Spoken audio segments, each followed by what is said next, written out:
السلام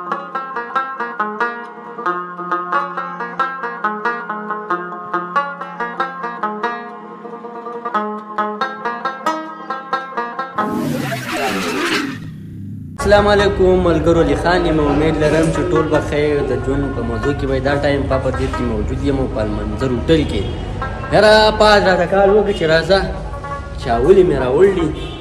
او دا تاسو کتئ هلکه خان ډېرې خرچې شروع کړي که نه د دې ځای کې دا چاول ګوره ستا ډېر په خیال یې دی دا په ورځ کې اوه اته پلیټه دا خو ښه ما یم مسلینګ وکړل زمونږ یم دوست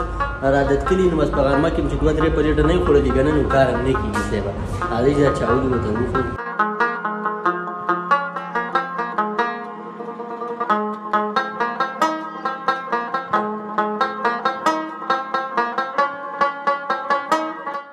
ښه نن مزار صاحب ډېر ټایم کېږي شاعري نه ده کړي او د ټیک ټاک د ایډینګ چې کوم ده زما دا خو بیخي داسې لکه ناسته غوندې کېده دا سړی بیخي شوقي دی پالو نه بیخي داسې څنګه سټایل کوي جاز پشانده بیخي وخېژوئ ښه په یوه شپه کې وایرل کوي په یوه شپه کې لایک کمنټس دا به نه هېروئ او زموږ د اکاونټ چې کوم دی دا نوی دی سبسکرایب کوئ سبسکرایب کوئ ویډیوګانې اوسه ریپوسټ کوئ ډېره مننه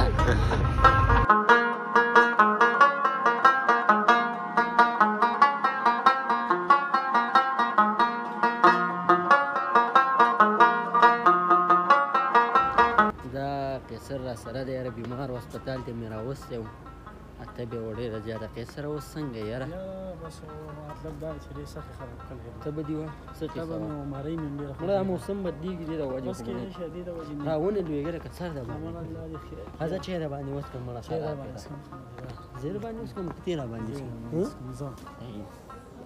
کرسۍ راوړه دې غرمو له راځه قیصره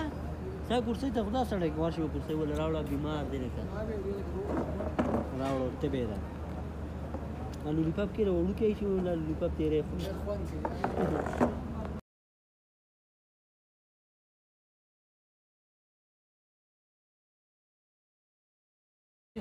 چې دې وڅکه روپۍ دې ورنکړې راوتې زه مو ته پرېښې وم خو باج کوه ما قیصر ته ویم لا پاسه دې منځ دا ناستې پیسې به ورته ولي ور دې نکړې نه که ولي ما زه پی ټي ایم کارت کوم لوښي دې وسویندل